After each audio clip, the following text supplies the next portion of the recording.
نحمده ونصلي على رسوله الكريم اما بعد فاعوذ بالله من الشيطان الرجيم بسم الله الرحمن الرحيم رب اشرح لي صدري ويسر لي امري واحلل عقدة من لساني يفقهوا قولي۔ قرآن پاک کی یہ آیت جو ہے وہ بہت آیات پر بھاری ہے، جو اگر انسان سمجھ لے تو اس کے بہت سے اعمال کا قبلہ درست ہو جائے، اس کے حالات درست ہو جائیں۔ ہمارے ملک میں سب سے زیادہ اگر قرآن کا کوئی حصہ پڑھا جاتا ہے تو شاید وہ سورۃ یاسین ہو، لیکن اگر اس کی ایک آیت لوگ سمجھ لیں تو ان کی اصلاح کے لیے کافی ہو جائے۔ 41 دفعہ پڑھنے کی بجائے اگر صرف ایک دفعہ ایک آیت سمجھ لیں تو بہت سی اصلاح ہو جائے، بہت زیادہ فائدہ ہو جائے۔ اور وہ یہی آیت ہے کہ پہلی بات تو انسان یہ یاد رکھے کہ زندگی صرف یہ زندگی نہیں، اس کے بعد مرنا ہے، اور مرنے کے بعد پھر دوبارہ اٹھایا جانا۔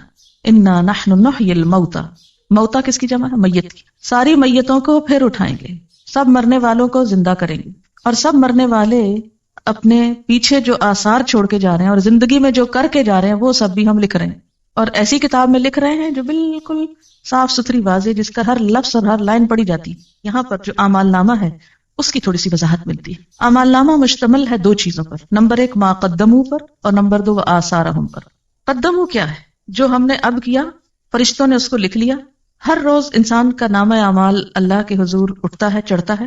فجر کی نماز اور عصر کی نماز میں فرشتے تبدیل ہوتے ہیں، جیسے کہ صحیح حدیث سے ہمیں پتہ چلتا ہے۔ جو کچھ انسان کرتا ہے وہ ساتھ لے جاتے ہیں، یا نہیں چھوڑ کے جاتے۔ دن بھر کی جو سیل ہوتی ہے، وہ جو کاروبار ہوتا ہے انسان کا، اس کی ساری رپورٹ لے جاتے ہیں اللہ کے حضور۔ یہ کمایا ہے تیرے بندے نے آج، یہ کیا ہو گیا؟ قدمو، وہ تو چلا گیا۔ لیکن کچھ چیزیں بعد میں بھی باقی رہتی، وہ دو طرح کی۔ ایک تو وقتی اثرات جو انسان کے اپنے مثلاً ہاتھوں کے نشان ہیں۔ آپ نے کوئی چیز پکڑی، مثلاً میں نے اگر اس کتاب کو پکڑا، اٹھایا، یہاں لائی، تو اس پر جو میرے ہاتھ لگے، فنگر پرنٹس لگی، جو نشان لگے، وہ سب بھی ریکارڈ ہوتے ہیں۔ یہ گواہی دیں گے قیامت کے دن یہ کتابیں، مجھ کو پکڑتا تھا یہ شخص، مجھے کھولتا تھا، مجھے دیکھتا تھا۔ زمین پر جو چلتے ہیں تو قدم کے جو نشان ہوتے ہیں وہ بھی جمع ہوتے ہیں، جتنے قدم چل کے یہاں پہنچی وہ بھی لکھ لیے گئے۔ پھر اسی طرح جس کمرے میں آپ بیٹھی ہوئی ہیں مثلاً اس وقت یا کسی اور وقت، وہاں بھی آپ کے اثرات رہ جاتے ہیں۔ اثرات کو سمجھنے کے لیے ایک چھوٹی سی مثال دوں گی۔ کبھی آپ نے فضا میں ایک طیارہ اڑتا ہوا دیکھا ہو جس کے پیچھے اس کا دھواں رہ جاتا، دیکھا کبھی؟ وہ ایک جیٹ ہوتا ہے یا معلوم نہیں کیا ہوتا ہے، جب وہ گزرتا ہے تو پیچھے ایسے لکیر پڑ جاتی ہے جیسے وہ ایک پتلی سی لکیر ہو بادل کی، حالانکہ وہ کیا ہوتا ہے؟ دھواں۔ اچھا، اب آپ دیکھیے کہ زمین جس پر ہم موجود ہیں، کیا یہ ایک جگہ رکھی ہوئی ہے؟ کہاں پر ہے یہ؟ کیا کر رہی ہے زمین؟ گھوم رہی۔ اس کی دوہری حرکت ہے، وہ سورج کے گرد گھوم رہی ہے اپنے سولر سسٹم کے اندر، پھر سورج بھی گھوم رہا ہے سارے سسٹم کو لے کے، کس کے گرد؟ گیلیکسی کے نیوکلس کے گرد۔ اب اس کو آپ تشبیہ دے دیں ایک طیارے سے، کہ ہم سب ایک جہاز پہ بیٹھے ہوئے اس وقت، زمین کے جہاز پر، اور یہ جہاز کائنات میں اڑ رہا ہے۔ آج یہاں تھا، کل وہاں ہے، پرسوں وہاں ہوگا، اور گھومتے گھومتے گھومتے کہاں سے کہاں پہنچ گیا۔ اچھا، زمین سورج کے گرد چکر کاٹتی، ٹھیک ہے؟ ایک سال میں زمین سورج کے گرد چکر لگاتے ہوئے 59 کروڑ میل سفر طے کرتی۔ گویا ہم سب اس زمین پہ بیٹھے ہوئے سال میں 59 کروڑ میل سفر کر چکے ہوتے ہیں کائنات کا، خلا کا۔ جہاں جہاں سے وہ گزری، ہمارے اثرات فضا میں پرنٹ لگتے گئے، ہر جگہ لگ رہے ہیں۔ پوری فضا کے اندر ہمارے پرنٹس موجود ہیں، جو ہم زمین پہ کھڑے بیٹھے لیٹے سوئے جاگے ہر جگہ لگا رہے ہیں آثار۔ یعنی یہ فضا اس وقت جو یہاں ہے، یہ ہر وقت یہاں نہیں ہوتی۔ ہم ہر وقت اس کمرے میں تو ہیں، لیکن اس کے باوجود یہ جو ایٹماسفیئر ہے نا، یہ تبدیل ہوتا ہے۔ سورج اور ہمارے درمیان کا جو خلا ہے نا، یہ چینج ہوتا رہتا ہے ہر وقت۔ جہاں جہاں ہم جاتے ہیں زمین کے اوپر بیٹھ کے، وہ کائنات کے اندر وہاں گھوم رہے ہیں ہم، اور ہر جگہ ہمارے پرنٹس لگے جا رہے ہیں۔ اب آپ دیکھیں کہ جو لوگ اچھے پرنٹس بنا رہے ہیں وہ بھی لگ رہے ہیں، اور جو لوگ غلط کاموں کے اوپر ہاتھ لگا رہے ہیں، حرام چیز پکڑی آپ نے ہاتھ سے، لگ گیا نا آپ کا ہاتھ، اس پہ پرنٹ پڑ گیا نا، آپ کی چیز نہیں، آپ اس کو پکڑے پھرتے ہیں، وہ بول اٹھے گی قیامت کے دن یہ میرا قلم نہیں تھا۔ یہاں بہت سے جوتے رکھے ہوئے رنگ رنگ کے، طرح طرح کے، قیمتی نئے پرانے، آپ کہتے واہ رے یہ کیا جوتا غضب کا ہے، اٹھا لے جاؤ گھر، خوشی سے پہن جائیں۔ لیکن ہوگا کیا؟ جس جوتے کے ساتھ جو آپ کا نہیں اور آپ اسے پہن کے لیے پھرتے ہیں، جہاں جہاں وہ جوتا پڑ رہا ہے آپ کے پاؤں کے ساتھ آپ کے خلاف نشان لگ رہے ہیں۔ مالک کا تو آپ نے ایک نقصان کیا نا کہ اس کا چند 100 روپے یا 1000 روپے کا جوتا آپ نے چرا لیا، لیکن سوچیں کہ بدلے میں آپ نے اپنا نقصان کتنا بڑا کیا، کتنے نشان لگوا دیے حرام کی چیز کے ساتھ۔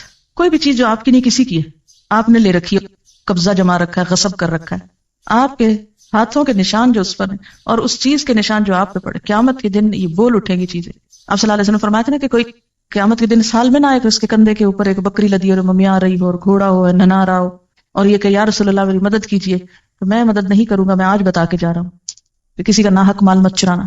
اب آپ دیکھیے کہ یہاں پر کیا بتایا جا رہا ہے کہ انا نحن نحیی الموتى ونکتب ہم لکھ رہے ہیں ما قدموا جو یہ آگے بھیج رہے ہیں، روز کے کام باتیں جو ہم کرتے ہیں سارا دن لکھ لی جاتی، بالکل ایسے جیسے کیسٹ سے کسی کا لیکچر لکھا جاتا، ایسے ہی ہمارے منہ کے اندر جو پلیئر لگے ہوئے ہیں بولنے والے، جو بولتے ہیں فرشتے بیٹھ کے ٹرانسکرائب کرتے رہتے ہیں، اور جو ہم ایکشنز کرتے ہیں وہ بھی لکھتے جاتے ہیں، وہ سارا پلندہ شام کے وقت لے جاتے ہیں جا کے جمع کرا دیتے ہیں، یہ ہے قدمو، چلے گئے آگے بھیج دیے، خود اب ادھر بیٹھے لیکن روز آگے بھیج رہے ہیں، آگے جانے سے پہلے وہاں بھیج رہے ہیں اپنے اعمال. اور کچھ ایسے ہیں کہ جب آگے ہم خود چلے جائیں گے تو پیچھے رہ جائیں گے، اثرات. وہ اثرات دو طرح کے ہیں، ایک کون سے جو ہم ہر وقت لگا رہے ہیں اپنے سراؤنڈنگ میں، ہر طرف کیمرے فٹ ہیں، تصویریں کھنچ رہی ہیں ہماری مفت، اور دوسرے جو آئندہ نسلوں پر آنے والے اثرات ہیں، ایک موجودہ اثرات اور ایک آئندہ نسلوں پر آنے والے اثرات. ایک تو وہ امپریشنز جو آپ آج کل آگے پیچھے چھوڑ رہے ہیں. اچھا، کوئی بھی انسان جو آپ کو دیکھتا ہے تو آپ کا ایک امپریشن پڑتا ہے نا اس پر، یہ ٹرم تو بہت استعمال ہوتی ہے، ہاں یہ پتہ نہیں کیسا امپریشن پڑا ہوگا.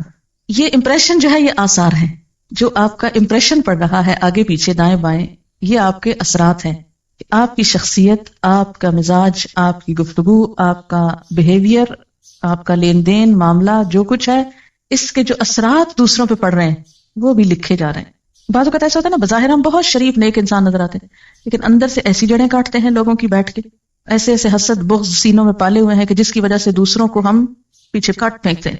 جو بھی آپ کا امپریشن سب گئے. پھر یاد رکھیے کہ ہمارے عمل صرف وہ نہیں جو ہم نے وقتی کر لیے، بلکہ ان کا ایک ایور لاسٹنگ افیکٹ بھی معاشرے پہ پڑ رہا ہے. اور وہ کیا ہے کہ ہمارے بعد ہمارے بچے کیا کرتے ہیں، یہ ہم اثرات چھوڑ کے جا رہے ہیں. بچے ہمارے کیا ہیں، ہمارے آثار ہیں، نشان ہیں. جب کوئی ماں فوت ہو جاتی ہے تو بچوں کو دیکھ کے کیا کہتے ہیں، مثلا دادی کیا کہتی ہیں کہ خود تو چلی گئی، یہ نشانیاں چھوڑ گئی میرے پاس. تو یہ جو نشانیاں ہیں نا آپ کی، بچے آپ کے، یہ بھی آثار ہیں. پھر اسی طرح آپ کوئی کتاب لکھ گئے، اچھی یا بری جیسی بھی آپ چاہیں لکھیں، آپ کے مرنے کے بعد وہ رہ جاتی، وہ بھی آپ کے آثار ہیں. پھر اسی طرح کوئی کام آپ نیکی کا کر کے ایسا چلے جاتے ہیں جو آپ کے جانے کے بعد بھی سالوں سال چلتا رہتا ہے. مثلا عموماً ہمارے ہاں جو وقف یا ٹرسٹ بنائے جاتے ہیں وہ مرنے والوں کے نام پر ہی بنتے ہیں نا. مثلا فلانا میموریل ٹرسٹ ہوتا نا، تو یہ جو یادگاریں ہیں نا میموریل، یہ بھی آثار ہیں. کوئی عمارت آپ نے بنائی، جب تک وہ کھڑی ہے وہ یادگار ہے، یہ فلاں دور کی یادگار ہے، فلاں انسان کی یادگار ہے. یہ جن کو آپ یادیں کا نام دیتے ہیں نا، یعنی آپ کو کن ناموں سے یاد کیا جاتا ہے، کن کاموں سے آپ یاد کیے جاتے ہیں، یہ بھی آثار ہیں. آثار قدیمہ جن کو آپ بولتے ہیں، یہ بھی آثار ہیں. یہ سب کچھ لکھا جاتا ہے. اسی طرح انسان منہ سے جو آواز نکالتا ہے، یعنی جب ہم بولتے ہیں نا، یہ بولنا جو ہوتا ہے یہ کیسے عمل میں آتا ہے. آپ ذرا ہلکا سا بولے، اپنے منہ کے آگے ہاتھ رکھے تجربہ کریں، کہیں بسم اللہ الرحمن الرحیم. سب بولے رکھے نا، کیوں ڈرتے ہیں اپنے منہ پہ ہاتھ رکھنے سے؟ بولیے بسم اللہ الرحمن الرحیم. ہاتھ پہ کیا چیز پڑی ہے آپ کے؟ وائبریشن ہے نا. یہ جو وائبریشنز ہیں ان کے بارے میں جدید تحقیق یہ ہوئی ہے کہ یہ ختم نہیں ہوتی منہ سے نکل کے، یہ فضا میں محفوظ ہو جاتی. اسی طرح انسان جو عمل کرتا ہے اس کے بعد اس کا عکس حرارتی لہروں کی شکل میں مستقل طور پہ دنیا میں موجود ہوتا ہے. مثلا آپ غور سے کسی چیز کو دیکھیے اور پھر آنکھیں بند کیجیے، کچھ عکس نظر آ رہا ہے آنکھ میں، آتا ہے نا. تو یہ جو عکس آپ کی نگاہوں میں رہ گیا نا، یہ صرف آپ کی نگاہوں میں نہیں، وہ کسی اور کی نگاہوں میں بھی یہ سارے عکس موجود ہیں آپ کے جانے کے باوجود. یہاں تک تحقیق ہو رہی ہے کہ قدیم بڑے بڑے بادشاہوں کے عکس فضا میں سے نکالنے اور تلاش کرنے کی کوشش کی جا رہی ہے. یعنی یہ تو پرووڈ ہے کہ وہ محفوظ ہیں. ان کو ڈسکور کیسے کیا جائے، نکالا کیسے جائے، اس پہ اب کوشش ہو رہی ہے. کہتے کہ کسی حد تک کچھ نہ کچھ کامیابی ہو گئی، اور بعض لوگوں کی آوازیں اسی طرح ریکال کی جا رہی ہیں. یعنی آوازیں اور باتیں اور اثرات اور نشانات، اچھے کام برے کام، یہ سب کچھ محفوظ ہے، کچھ بھی گم نہیں ہوتا، کم نہیں ہوتا. اسکن اسپیچ تھیوری یہ بھی آج کل بہت پاپولر ہے. سائنٹسٹ یہ کہتے ہیں کہ انسان کی گفتگو کے سب سے زیادہ بہترین ریکارڈرز خود اس کی اپنی اسکن میں موجود ہیں. یعنی انسان کی اپنی آواز سب سے زیادہ اس کی اپنی اسکن میں جذب ہوتی ہے. اسکن بہترین ایبزاربنٹ ہے آوازوں کے لیے، اور یہ بات کافی حقیقت ہے کیونکہ قیامت کے دن بھی کھالیں بولیں گی نا. پھر خوف، غم، غصہ، خوشی، بیماری، ہر چیز کا اثر کس پہ ہوتا ہے؟ اسکن پر. کہتے ہیں کہ آواز بھی جذب کرتی ہے اسکن. اب ایسے آلات کی تیاری کی جا رہی ہے کہ جس سے اسکن کو بلوایا جا سکے، یعنی اس سے ریپروڈیوس کی جائے آواز، وہ جو آپ کی وہاں جا چکی ہے اندر.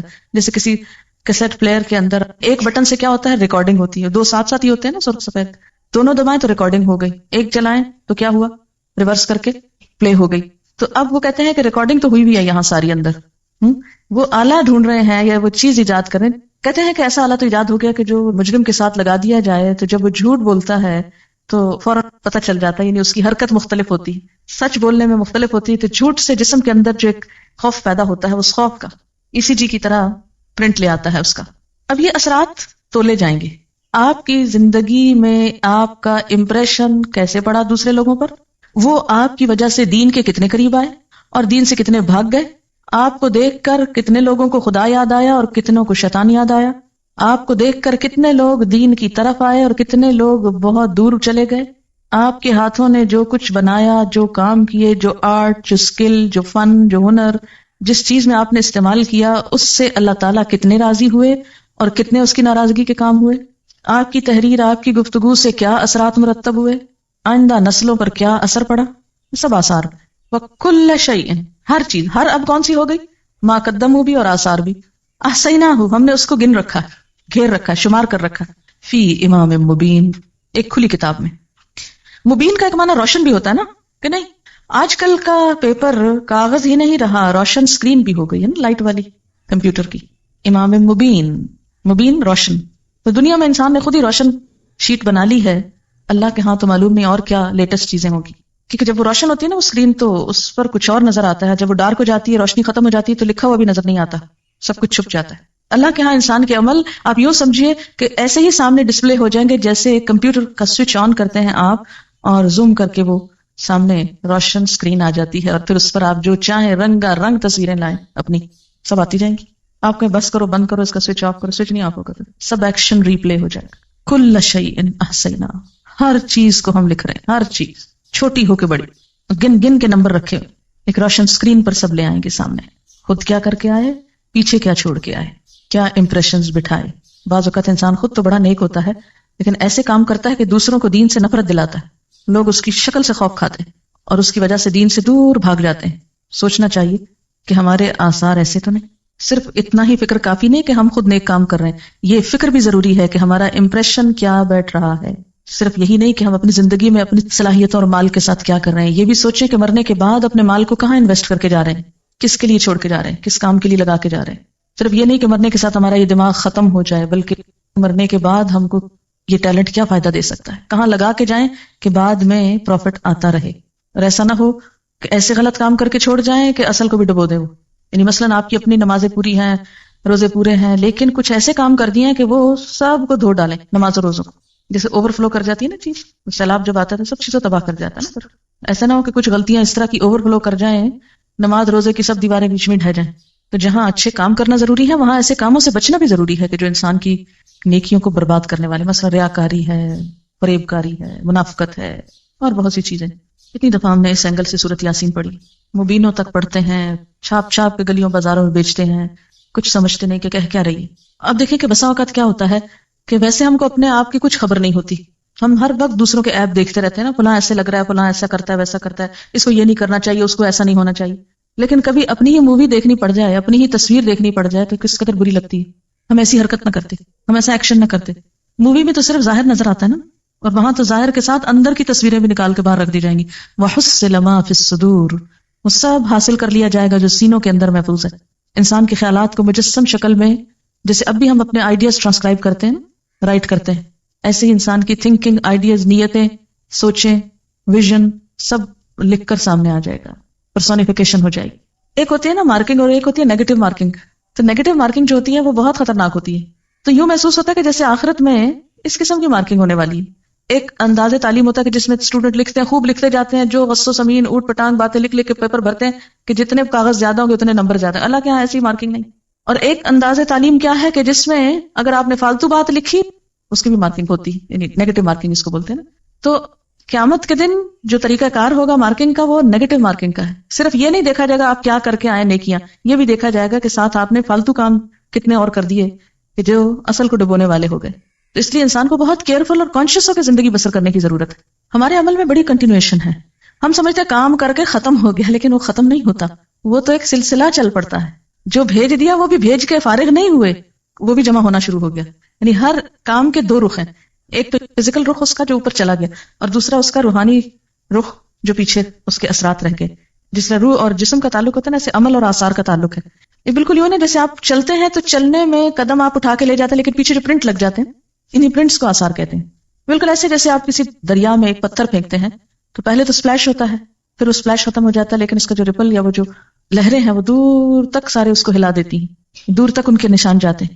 ہر ایکشن کا ایک ری ایکشن ہے، اور جو ری ایکشن ہے وہ چین ری ایکشن ہے یہاں، کہ جب ایک ایکشن آپ نے کیا تو پھر وہ صرف میئر ایک ایکشن نہیں رہا، بلکہ اس کا ری ایکشن شروع ہو گیا اور وہ چین بن گیا اور دور دور تک پھیلتا چلا گیا اور کتنے میں ملٹی پلائی ہو گیا. زیادہ خطرناک بات یہ کہ ایک عمل انسان کا ایک ہوتا ہے اپنے لیے، لیکن جب وہ ری ایکشن ہوتا ہے تو ملٹی پلائی ہو جاتا ہے. اس لیے آثار زیادہ خطرناک چیز ہے. اوریجنل تصویر ایک ہوتی ہے، لیکن اس کا اگر آپ نیگیٹو بنا لیں تو اس کو آپ 100 کاپیز بنا لیں. بالکل ایسے نا کہ جیسے ایک پودا ہوتا ہے، ایک اس کے اوپر کا حصہ ہوتا ہے قدم، اور دوسرے اس کے روٹس ہوتے ہیں جو نیچے چلے جاتے ہیں، اور جب تک روٹس باقی رہتے ہیں وہ کیا ہوتا ہے، پودا کاٹ بھی دیا جائے پھر نکل آتے ہیں، اور ایک سے کئی بن جیسے بیج ہوتے ہیں، ایک بیج 700 بنا دیتا ہے. تو آثار بھی کیا ہوتے ہیں، ایک کام کے 700 امپریشنز بن جاتے ہیں. اسی طرح یہ ہے کہ قیامت کے دن ایسے سینسیٹیو ترازو ہوں گے کہ جو صرف انسان کے ظاہری اعمال کو نہیں، باطنی نیتوں کو بھی جج کر لیں گے. کوانٹٹی ہی نہیں، کوالٹی بھی دیکھ لیں گے ان کی. اب تو آپ ترازو میں ڈالیں، آپ کوڑا ڈالیں یا پھل ڈالیں، کچھ بھی ڈالیں تول دے گا، لیکن وہاں وہ یہ بھی ساتھ ہی بتائے گا کہ اس کی کوالٹی کیا ہے. سائنس کا ایک اصول ہے کہ میٹر جو ہے وہ ختم نہیں ہوتا، اس میں کنورژن تو ہوتی ہے، ایک سے دوسرے میں وہ بدل جاتا ہے، لیکن ڈسٹروائے نہیں کر سکتے آپ اس کو.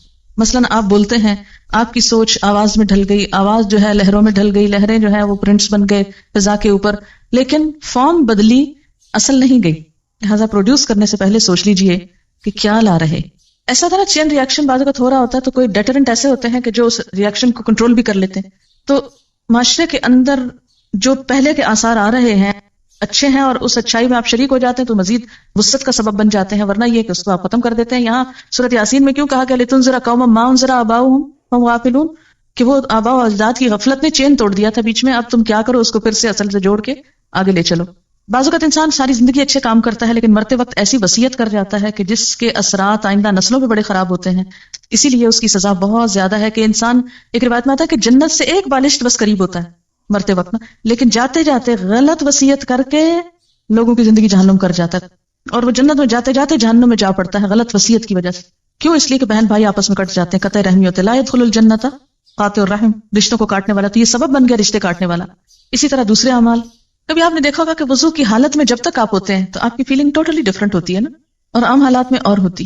تو ایک آپ کے عمل کا خود آپ کی ذات پر بھی تو امپریشن پڑ گیا نا. جب قیامت میں یہ اسکرین کھلے گی سب کے آگے تو بہت شرمندگی ہوگی. اس سے پہلے ہی ہم اپنا ڈیلی سیلف انالیسس، خود احتسابی شروع کریں، اور اپنے اعمال کی، یعنی صرف ڈیلی نہیں بلکہ پچھلی ساری زندگی کو بھی ذرا پرکھ لیں کہ ہم کیا کچھ کر چکے ہیں، اور اس پر اس کا توڑ کیسے کرنا ہے، مداوع کیسے کرنا ہے. فرمایا کہ ہم مردوں کو زندہ کریں گے، اور اگر ہم اس کو عام معنوں میں لیں تو اس کا معنی کیا ہے، یقیناً ہم مردوں کو ضرور زندہ کریں گے. آپ دیکھیں انداز بہت سٹرونگ ہے. انا نحن نحیی، انا نحن نحیی، 3 دفعہ ہم کا لفظ آ رہا ہے. اللہ تعالیٰ اپنی قدرت کا اظہار فرما رہے ہیں کہ ہم یقیناً ایک روز مردوں کو زندہ کریں گے. لوگ یہ نہ سمجھیں کہ اس دنیا میں ہمیشہ بیٹھے رہیں گے. اس زندگی کے بعد موت ہے، اور موت کے بعد پھر جی اٹھنا ہے. اور وہ دوبارہ اٹھنا کس لیے ہے؟ حساب کتاب کے لیے. حساب کتاب کے لیے ہم نے ان کے باقاعدہ ریکارڈز تیار کروائے. کس طرح؟ وَنَكْتُبُ، ہم لکھ رہے ہیں. کیا لکھ رہے ہیں؟ مَا قَدَّمُوا، جو وہ خود آگے بھیج رہے ہیں. وَآثَارَهُمْ، اور ان کے آثار بھی ہم لکھ رہے ہیں. اب یہ جو بات ہے کہ مَا قَدَّمُوا وَآثَارَهُمْ، تو مَا قَدَّمُوا میں وہ سارے اعمال شامل ہیں جو انسان اپنی زندگی میں کرتا ہے. ہمارا چلنا پھرنا، اٹھنا بیٹھنا، پڑھنا لکھنا، کھانا پینا، سونا جاگنا، ہنسنا رونا، سب کچھ جو بھی ہم کرتے ہیں. آپ چاہیں تو ایک دن کے سارے کام لکھ لیں، صبح سے شام تک اپنی ڈائری خود تیار کر لیں، تو دنیا میں ہی اپنا نامہ اعمال دیکھ لیں کہ ہم کیا کرتے ہیں. جتنی دفعہ ڈانٹ ڈپٹ کرتے ہیں، لڑتے جھگڑتے ہیں، چیختے چلاتے ہیں، جھوٹ بولتے ہیں یا سچ بولتے ہیں، جو بھی کرتے ہیں، صرف ایک دن کا پورا ریکارڈ تیار کرتے. اللہ تعالیٰ فرماتے وَنَكْتُبُ، ہم لکھ رہے ہیں. تم لکھو یا نہ لکھو، تم اپنی ڈائری لکھو یا نہ لکھو، تم یاد رکھو یا نہ رکھو، تم ریکارڈ رکھو یا نہ رکھو، ہم لکھ رہے ہیں، ہم ریکارڈ تیار کرا رہے ہیں. کس چیز کا؟ ما قدموا، جو وہ خود آگے بھیج رہے ہیں، جو اس زندگی میں کر رہے ہیں. جیسا کہ سورۃ القیامہ میں آتا ہے یُنَبَّأُ الْإِنسَانُ يَوْمَئِذٍ بِمَا قَدَّمَ وَأَخَّرَ، اس روز انسان کو اس کا سب اگلا پچھلا کیا کرایا سب کچھ بتا دیا جائے گا. وَآثَارَهُمْ، اور ان کے آثار بھی لکھ رہے ہیں. آثار کا لفظ جو ہے یہ اثر سے نکلا ہے. اثر کہتے ہیں قدموں کے نشان کو. اثر کا لفظی معنی کیا ہے؟ پاؤں کا نشان. جب انسان کہیں چل کے جاتا ہے تو اس کے پیچھے جو فٹ پرنٹس اس کے ہوتے ہیں اس کو اثر بولتے ہیں. تو مراد اس سے کیا ہے کہ انسان اپنی زندگی میں جو کچھ کرتا ہے وہ بھی لکھا جاتا ہے، اور اس کیے کا جو اثر باقی رہتا ہے، جو اس کا امپریشن بنتا ہے وہ بھی لکھا جاتا ہے۔ اثر کا ایک معنی امپریشنز بھی آپ لکھ سکتے ہیں، کہ ہمارے جو امپریشنز بنتے ہیں وہ بھی لکھے جاتے ہیں۔ اب یہ آثار یا امپریشنز دو طرح کے ہوتے ہیں۔ ایک تو امپریشنز جو ہمارے دائیں بائیں آگے پیچھے ہر چیز پہ پڑ رہے ہیں، مثلا یہ دیواریں بھی ہمیں دیکھ رہی، یہ چھت بھی ہمیں دیکھ رہی، جس زمین پر آپ ہیں وہ بھی آپ کا ایک امپریشن لے رہی ہے کہ آپ یہاں اس وقت کیا کر رہے ہیں۔ آپ باہر کھلی فضا میں نکلتے ہیں، جو بھی کوئی آپ کو دیکھتا ہے، ہاں کوئی راہ گزرتا ہوا آپ کو دیکھتا ہے تو آپ سے ایک امپریشن لے کے گزرتا ہے، وہ بھی لکھ لیا جاتا ہے۔ اب یہ جو امپریشنز ہیں چاروں طرف در و دیوار کے اوپر چھپنے والے، ہر طرف دائیں بائیں آگے پیچھے اوپر نیچے، گویا مووی کیمراز لگے ہوئے ہیں، 24 گھنٹے تصویریں کھنچ رہی، کہیں چلے جائیں پیچھے پیچھے ہے یہ فوٹوگرافر، ہر جگہ مووی بن رہی، ہر چیز اثر قبول کر رہی۔ ان کو آثار کہتے ہیں۔ ایک تو نا جو ہم کر رہے ہیں تو یہ فرشتے لکھ رہے ہیں، جیسے قرآن پاک میں آتا نا وَإِن كُلُّ نَفْسٍ لَمَّا عَلَيْهَا حَافِظٌ، کوئی شخص ایسا نہیں کہ جس پر کوئی نگران نہ ہو۔ تو گویا نمبر 1 اللہ تعالیٰ خود نگرانی فرما رہے ہیں۔ نمبر 2 إِنَّ عَلَيْكُمْ لَحَافِظِينَ كِرَامًا كَاتِبِينَ، یقیناً تم پر حفاظت کرنے والے یعنی نگران بیٹھے ہوئے ہیں، کرامن کاتبین معزز کاتب ہیں، جیسا کہ سورۃ قاف میں آتا ہے ما يلفظ من قول الا لديه رقیب عتید، کوئی لفظ اس کی زبان سے نہیں نکلتا مگر یہ کہ ایک حاضر تیار شخص لکھنے کو بیٹھا ہوتا ہے۔ دائیں بائیں 2 فرشتے دن رات بیٹھے ہوئے لکھ رہے ہیں۔ ایک تو یہ لکھائی ہو رہی، یہ ایک اعمال نامہ، اور ایک در و دیوار جو امپریشنز لے رہے ہیں، یہ جو تصویریں بن رہی ہیں چاروں طرف ہر وقت کی، ایک تو یہ ہے۔ اور آثار کا ایک دوسرا معنی بھی ہے، اور وہ ہے دنیا سے جب انسان چلا جاتا ہے، مرنے کے بعد اس کے جو اثرات دنیا میں باقی رہتے ہیں، جو اس کی یادیں باقی رہتی ہیں، جو اس کے کام باقی رہتے ہیں، جو اس کا نمونہ دنیا میں باقی رہتا ہے، جو لوگوں کی زبان پر اس کے حق میں یا خلاف گواہیاں باقی رہتی ہیں مرنے کے بعد، یہ سب کچھ آثار میں شامل ہے، یہ سب بھی لکھا جائے گا۔ گویا نامہ اعمال صرف ان اعمال پر مبنی نہیں جو ایک انسان اپنی زندگی میں کرتا ہے یا جو فرشتے لکھ لیتے ہیں، بلکہ زمین و آسمان کی، دائیں بائیں کی اور لوگوں کی گواہی بھی لی جائے گی۔ تو انسان کے تمام اعمال جو ہیں وہ سارے کے سارے ریکارڈ ہو رہے ہیں، ان کے جو امپریشنز ہیں وہ بھی لکھے جا رہے ہیں۔ انسان کے اعمال کس قسم کے ہیں، اچھے ہیں یا برے ہیں، ان میں ایک بڑا وزن اس کے آثار کا ہوگا، اس کے بعد کے نشانات کا ہوگا۔ حدیث میں آتا ہے جس نے اسلام میں کوئی نیک طریقہ جاری کیا اس کے لیے اس کا اجر بھی ہے اور اس کا بھی ہے جو اس کے بعد اس پر عمل کرے گا، بغیر اس کے کہ ان میں سے کسی کے اجر میں کوئی کمی ہو۔ اور جس نے کوئی برا طریقہ جاری کیا اس پر اس کے اپنے گناہ کا بھی بوجھ ہوگا اور اس کا بھی جو اس کے بعد اس پر عمل کرے گا، بغیر اس کے کہ ان میں سے کسی کے بوجھ میں کوئی کمی ہو۔ ایک اور حدیث میں آتا ہے جب انسان فوت ہو جاتا ہے تو اس کے عمل کا سلسلہ ختم ہو جاتا ہے سوائے 3 چیزوں کے۔ نمبر 1 علم جس سے لوگ فائدہ اٹھائیں، نمبر 2 نیک اولاد جو مرنے والے کے لیے دعا کرے، اور نمبر 3 صدقہ جاریہ جس سے اس کے مرنے کے بعد بھی لوگ فیض یاب ہوں۔ آثارہم کا ایک معنی نشانات قدم بھی ہے کہ انسان نیکی یا برائی کے کام میں جتنے قدم اٹھا کر جاتا ہے کہیں، وہ قدم بھی گنے جاتے ہیں، یعنی لٹرلی وہ قدم کاؤنٹ کیے جاتے ہیں۔ مثلا اپنے گھر سے یہاں تک آپ جتنے قدم اٹھا کر آئے، جتنا فاصلہ آپ نے طے کیا، وہ ہر روز آپ کے اس عمل کے ساتھ لکھا جاتا ہے۔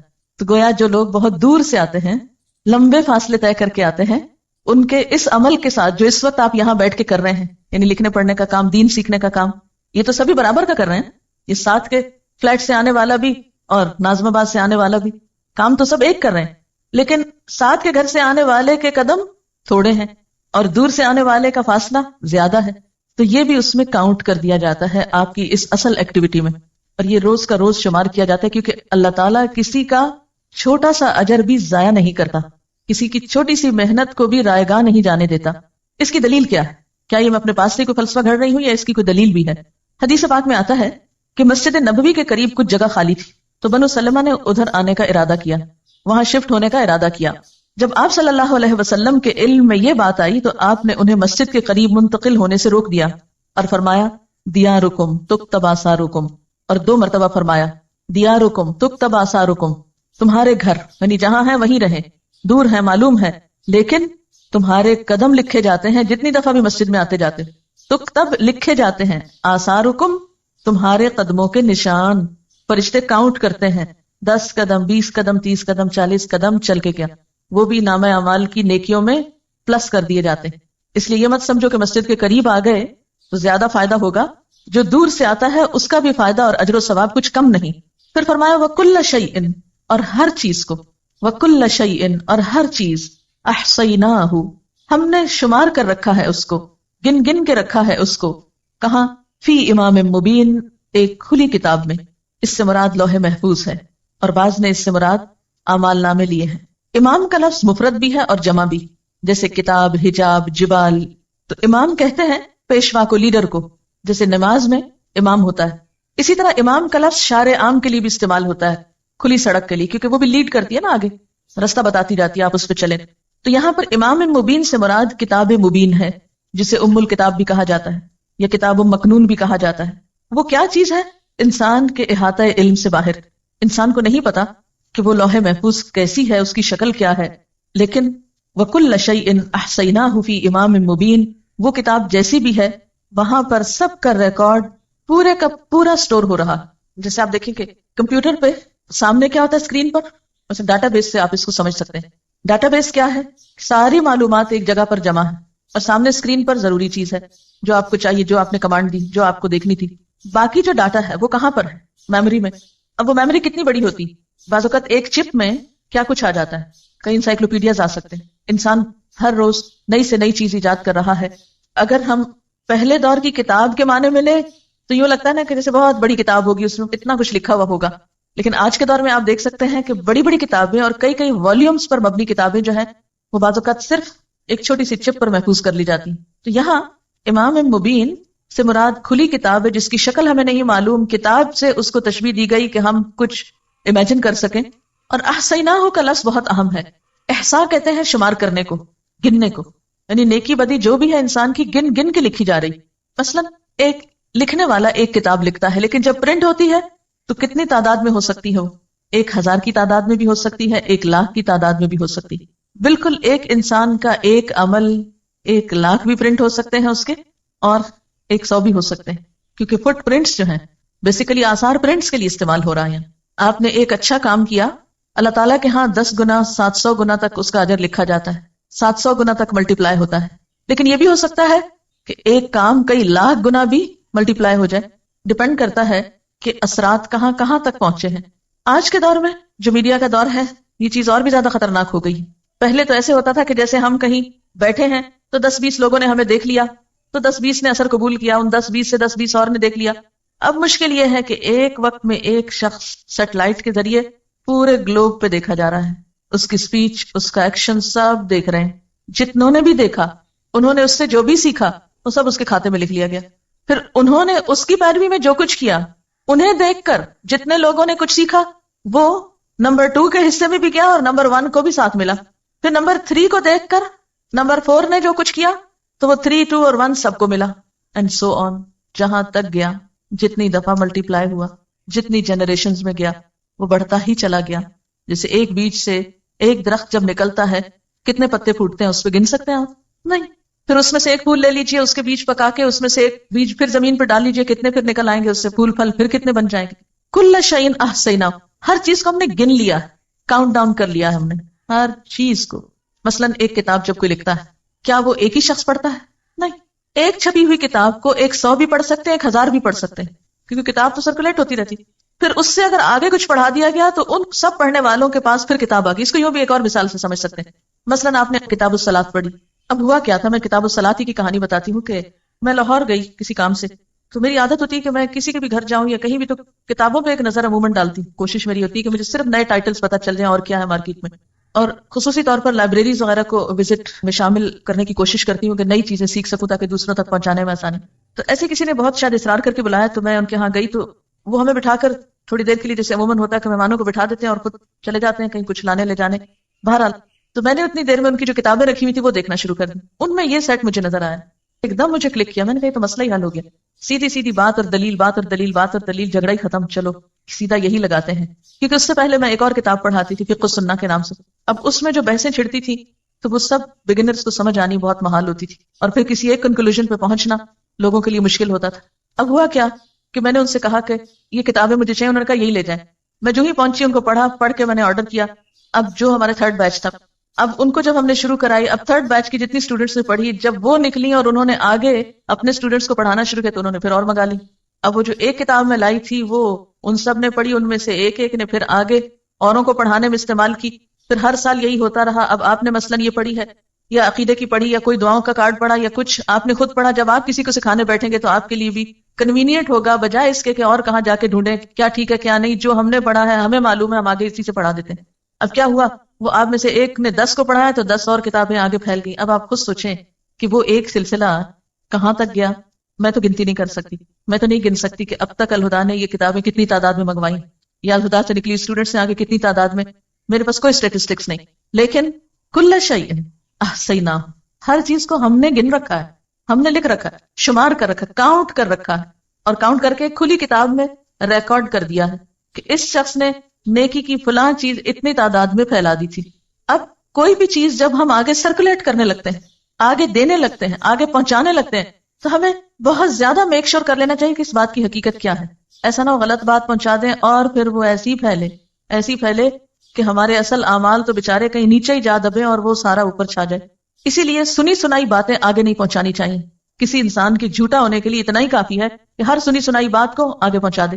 اس سے کیا ہوتا ہے، جھوٹ پھیل جاتا ہے، کسی شخص کی عزت برباد ہوتی ہے. اسکینڈلز عام طور پہ معاشرے میں کیسے پھیلتے ہیں؟ اسکینڈلز کے منتشر ہونے کی کیا وجہ ہوتی ہے؟ کیونکہ لوگوں کو بھی جھوٹی خبریں سننا پسند ہوتی ہیں. اس لیے زندگی بہت ہی احتیاط سے سوچ سمجھ کے گزارنے کی چیز ہے. اسی کا نام تقویٰ ہے. پھونک پھونک کے قدم رکھنے کا نام تقویٰ ہے. حضرت عمر رضی اللہ تعالیٰ عنہ نے جب کعب بن احبار سے پوچھا تھا کہ تقویٰ کیا ہے، تو انہوں نے کہا کبھی کسی کانٹے والے جنگل سے گزرے ہو؟ کہا ہاں گزرا ہوں. پوچھا کیسے گزرے؟ کہا اپنے آپ کو سمیٹ کے دامن بچا کے کہ کسی چیز سے الجھ کر دامن نہ پھاڑ بیٹھوں. کبھی آپ اگر کسی ایسی زمین پر گئے ہو جہاں پاؤں میں کانٹا چپ جائے تو کیا ہوتا ہے؟ پھر کانٹا چپنے کے بعد آپ کا چلنا رک جاتا ہے. کپڑا ادھر جائے، پھٹ جائے تو کیا کرتے ہیں آپ؟ بیٹھ جاتے ہیں وہیں. بالکل اسی طرح ایک شخص نیکی کے راستے پہ چل رہا ہوتا ہے کہ اچانک کسی بیکار سی چیز کے ساتھ الجھ پڑتا ہے، اور اس سے الجھ کر وہ نیکی کا اصل مقصد تو بھول جاتا ہے، وہیں بحثیں شروع کر دیتا ہے، وہیں دامن پھاڑ بیٹھتا ہے اور گیا ختم. منزل تک نہیں پہنچ سکتا. منزل تک صرف متقی پہنچے گا، جو بچ کے چلے گا، جو بہت ہی ہائیلی الرٹ شخص ہوگا، سوچ سمجھ کے زندگی بسر کرے گا. یہ رکاوٹ بننے لگا، ادھر سے بچ جاؤ. یہ سامنے آنے لگا، ادھر سے بچ جاؤ. سنبھال کے اپنے آپ کو قدم پھونک پھونک کے چلتے چلتے آخری منزل تک جا پہنچے. اور یہ انتہائی ضروری ہے. قولوا قولا سدیدا میں بھی آپ دیکھیے، نہ بات بڑھانی ہے نہ گھٹانی ہے، وہاں بھی بڑی احتیاط چاہیے. آنکھ کان دل دماغ ہر چیز کا حساب ہونا. بیکار باتوں میں مت لگاؤ ان کو، ادھر ادھر کا تجسس نہ کرو، فالتو باتیں نہ کرو. من حسن اسلام المرء ترکہ ما لا یعنی، انسان کے اسلام کا حسن کیا ہے؟ وہ باتیں چھوڑ دے جس سے اس کا کوئی مطلب نہیں. اب آپ دیکھیں کہ انٹرنیٹ میں ایک کمانڈ پہ یا ایک کلک پہ کم از کم کتنے لوگوں کو آپ ایک پیغام ارسال کر سکتے ہیں؟ کم از کم کتنے لوگوں کو ایک میسج ایٹ اے ٹائم آپ سینڈ کر سکتے ہیں؟ No limit. یہ ڈیپینڈ کرتا ہے کہ آپ کی لسٹ میں کیا ہے، آپ کے ایڈریسز کی لسٹ میں کتنے لوگ ہیں. آپ سلیکٹ آل کر دیں اور ایک کلک کر کے سب کو بھجوا دیں. اب پہلے تو اگر کاغذ چھاپ کے گلی گلی بانٹنے پڑتے تھے تو بہت ٹائم لگتا تھا. اب سلیکٹ آل کر کے پوری دنیا پہ بھیج دیں، آپ ہر ایک کو سینڈ کر دیں. یعنی آج کا دور اس لحاظ سے اور زیادہ خطرناک ہے، لیکن الحمدللہ نیکی کے مواقع بھی اتنے ہیں. یعنی اللہ تعالیٰ نے کسی بھی دور کے انسانوں پہ ظلم نہیں کیا کہ کچھ دور کے لوگوں کو تو نیکی کے مواقع زیادہ دے دیے اور کچھ کو برائی کے زیادہ دے دیے. نہیں، اگر آج برائی کے لیے وسائل استعمال کیے جا رہے ہیں تو نیکی کے لیے بھی ایکولی استعمال کیے جانے چاہیے. لیکن افسوس یہ کہ مسلمانوں نے نیکی کو پھیلانے کے لیے ان سارے ذرائع اور وسائل کو استعمال ہی نہیں کیا. اس طرف ہماری توجہ ہی نہیں. اس کام کو ہم کام ہی نہیں سمجھتے. یعنی کہ تبلیغ تھرو میڈیا ہم سمجھتے ہیں صرف یہاں کرسی پہ بیٹھ کے چند لوگوں کو پڑھانا جو ہے یہی بہت بڑی نیکی کا کام، اور حریص ہی نہیں ہوتے کہ اللہ کے پیغام کو مختلف طریقوں سے آگے پہنچائیں. حالانکہ آپ کی ایک چھوٹی سی ایفرٹ آپ کے عمل میں بے پناہ اضافہ کر سکتی ہے. آپ کو نہیں معلوم کہ ایک چھوٹی بات کسی کی زندگی کتنی بدل گئی، اور اس کی ساری نیکیوں کے حصے دار آپ بھی بن گئے. جو بھی اچھے کام اب وہ کرے گا اس میں آپ کا حصہ بھی اتنا ہی ہے جتنا اس کا، اور اس کے اجر میں کچھ کمی نہ کی جائے گی. آپ کو پتا ہے کہ الحمدللہ ہمارے جو اسٹوڈنٹس کا ہی یہ ساری ایفرٹ ہے. ہمارے پاس کوئی خاص پروفیشنل نہیں، کچھ نہیں، سب کام اسٹوڈنٹس کرتے رہے ہیں. اور پچھلے سال خاص طور پر فرسٹ بیچ کے لوگوں کو میں اس لحاظ سے اپریشیٹ کروں گی کہ انہوں نے صبح میں پڑھا، شام میں بیٹھ کے انٹرنیٹ پہ کام کیا، خود لانچ کی ویب سائٹ اور سب. اس وقت بالکل ایک ہمبل سی بگننگ تھی، اور اس وقت الحمدللہ آج کل کا مجھے نہیں پتا لیکن کچھ دن پہلے تک ہماری ایوریج ڈیلی ہٹس 10 سے 12 ہزار تک ہو رہی تھی. اب آپ دیکھیں کہ اتنا ہیویلی جب اس کو اپروچ کیا جاتا ہے اور جو کچھ اس پہ چھوٹا موٹا ڈالا ہوا ہے وہ سنا یا پڑھا جاتا ہے تو اس میں اب سب کاؤنٹ ہوتا ہے نا. وہ بھی تو جتنے لوگوں کا اس میں حصہ ہے، اب ہم ایک وقت میں جیسے میں پڑھا رہی ہوں تو کتنے لوگ یہاں زیادہ سے زیادہ اس کمرے میں آ سکتے ہیں؟ میکسیمم 500 آ جائیں گے کھینچ تان کے. لیکن اگر نیٹ کے تھرو ڈیلی 10,000 لوگ اس بات کو، اس میں سے کوئی کسی چیز کو لیتا ہے، کوئی کسی کو کوئی کسی کو، تو آن دا ہول جس شخص کی بھی محنت ہے اس پر وہ چھوٹا کام نہیں کر رہا، لیکن قربانی کے ساتھ یہ کام ہوا نا. آرام سے تو نہیں ہوا. اور ایک ہم یہ کہہ سکتے تھے لمبی امید کر کے بیٹھ جاتے, ہاں ہم کورس کر لیں گے, پھر ہم کوئی نیکی کا کام کریں گے, پھر ہم اپنی سکلز کو بڑھائیں گے, پھر استعمال کریں گے. نہیں, تھوڑا تھوڑا چھوٹا چھوٹا کنٹریبیوشن جو اللہ نے آپ کو موقع دیا ہے, کیونکہ زندگی کا بھی تو لمحہ لمحہ ڈراپ ہو کے کم ہو رہا ہے نا, اس میں چھوٹی چھوٹی چیز آپ جو ہے کسی بھی اعتبار سے, آپ دیکھیں کہ وہ جو تھا نا منہم سابقٌ بالخیرات, تو وہ خیر نہیں ہے, خیرات ہے. اللہ تعالیٰ نے آپ کے اندر ایسی صلاحیت رکھی ہے کہ بیک وقت آپ ایک نہیں کئی نیکیاں کما سکتے ہیں. کمنٹر, اس آیت کو پڑھ کر مجھے ایسا لگا کہ اللہ نے مجھے آئینہ دکھا دیا, اپنی حقیقت کو دیکھو. آج تک دنیاوی معاملات کے لیے امپریشن کی کیسی کیسی فکر تھی, لیکن آخرت میں پڑھنے والے امپریشن کی کبھی فکر ہی نہیں کی. وہ مارکس جو اللہ نے مجھے دینے ہیں میں ان کی فکر ہی نہیں کرتی, یہ سوچا ہی نہیں کہ ان کی چیکنگ کتنی سخت ہوگی. کاش یہ احساس سب میں جاگ جائے تاکہ ہم اپنے اعمال کو کرنے سے پہلے ہی پرکھ لیں کہ ان کا درجہ کس جگہ پر ہوگا. ایسے لگتا ہے جیسے اللہ تعالیٰ قیامت کے دن ایسی مووی چلائیں گے کہ جس میں کسی قسم کی کوئی ایڈیٹنگ نہیں ہو. ایک اور کمنٹ ہے, سب سے بہترین اثر جو ہم زمین پہ چھوڑ سکتے ہیں وہ سجدوں کے نشان ہیں. مجھے یہ بات بہت اچھی لگتی ہے اور اللہ کا شکر ادا کرتی ہوں جب بالکل ایک ڈفرینٹ جگہ پر نماز پڑھنے کا موقع ملے. مثلا ہائکنگ پہ گئے تو جہاں جہاں نماز کا وقت آیا وہاں نماز پڑھی, اور آثار سجدوں کی شکل میں, پیشانیوں کے نشان کی شکل میں چھوڑتے گئے. اور وہ مٹی پہ نظر بھی تو آتے ہیں نا, کہتے ہیں میری مٹی پہ نظر آج مغرب نے رکھی ہے, کہتے ہیں کہ اس میں کینسر کی دوا ہے, کہہ دو جس مٹی پہ سجدوں کے نشان ہوں میرے رب کے فضل سے ہر مرض کی شفا. ان کا سوال بہت اہم ہے کہ کیا جو اعمال انسان نے کر لیے اور اس کے پرنٹس لگ گئے, اب کیا وہ ریورسیبل ہیں کہ نہیں, مٹ سکتے ہیں کہ نہیں. توبہ مٹا سکتی ہے, نمبر ایک. دوسرے یہ ان الحسنات یذہبن السیئات, یعنی مثلا ایک شخص پہلے ایک بڑے غلط کام میں انوالو رہا اور اب اس کا احساس ہوا کہ میں نے جو کیا غلط کیا اور میری پکڑ ہو سکتی ہے اس پر. اگر اس کو واقعی احساس ہوا اور اس کے بعد اس نے اپنی اسی صلاحیت کو, اسی چیز کو ایک اچھے کام میں استعمال کیا اور اس میں محنت کی, تو ہو سکتا ہے. مثلا یوسف اسلام سے پہلے کیا تھا, کیٹ سٹیونز. اس وقت وہ ایک پاپ سنگر تھا اور دنیا بھر میں اس کے جو اثرات تھے وہ بہت بہت پھیلے. جب اسلام لایا تو اس کو اس بات کی بہت پریشانی ہوئی کہ وہ جو میں کر چکا ہوں وہ تو ابھی تک چل رہا ہے, اس کا کیا بنے گا. تو پھر اس کو یہی بتایا گیا کہ اب اسی صلاحیت کو استعمال کرو اسلام کے لیے, اور اگر اتنی ہی محنت کی اور کوشش کی اور ایک اچھائی کو پھیلایا تو ہو سکتا ہے کہ وہ پچھلے سب کو مٹا دے. ان الحسنات یذہبن السیئات. ایک اور سوال ہے ذرا ڈفرینٹ طرح کا, کہ اگر ہمارے کسی نیک عمل سے مثلا سر پہ دوپٹہ دیکھ کے ہی چڑھ جائے تو اس کا کیا کریں, یعنی یہ بھی تو اچھا امپریشن نہیں پڑا نا دین کا. لیکن کبھی آپ نے سوچا کہ یہ دن کیوں آئے کہ لوگ اس کو دیکھ کے چڑھنے لگے؟ دوپٹہ ایک سمبل ہے نا, ایک نشان ہے, ایک علامت ہے. لوگ جب اس میں کسی کو دیکھتے ہیں تو اس کے بارے میں ایک امپریشن رکھتے ہیں. وہ امپریشن کیسے بنا؟ اگر اس کے بننے میں کوئی خرابی ہو گئی تو خرابی دور کر دیں, یہ نہیں کہ وہ نشان ہی اڑا دیں. کبھی آپ نے نہیں کیا کہ اگر آپ کے چہرے کو دیکھ کر کسی کو غصہ آتا تو آپ کہیں کاٹ پھینکو اس کو تاکہ میرا امپریشن ٹھیک ہو جائے؟ تو دین کے احکام بھی کاٹ پھینکنے سے امپریشن نہیں ٹھیک ہوتا, اصلاح کی ضرورت. وآخر دعوانا ان الحمد للہ رب العالمین.